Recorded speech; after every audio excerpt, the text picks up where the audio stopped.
Бұл цефазолин. Мұны барлығымыз білеміз. Цефазолин бұл цефалоспориндер тобына жататын бета-лактамды антибиотик, яғни бактерияға қарсы әсер көрсетеді. Бактерияға қалай әсер көрсетеді? Яғни бұл бактерияның қабырғасының құрылуын тежейді.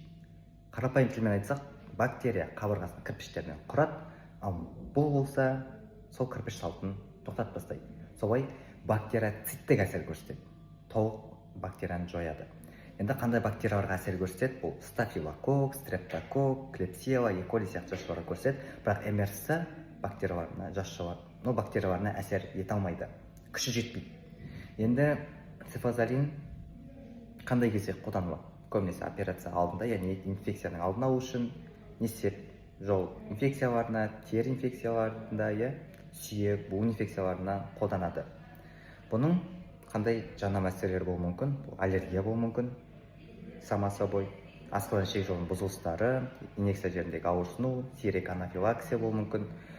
Енді бұның фармакологиялық ерекшелігі тез әсер етеді, бүйректен бүйрек арқылы шығады. Сондықтан да бүйрек ауыратын адамдарға бұны өлшеп, дозасын реттеп беріп отырады. Біз цефазолинді тек көк тамырға және бұлшықетке ғана саламыз. Бұның таблетка түрі жоқ, себебі асқазан ішек жолында дұрыс сіңірілмейді. Ақпарат қызықты болса, тіркеліңіздер, лайк басыңыздар.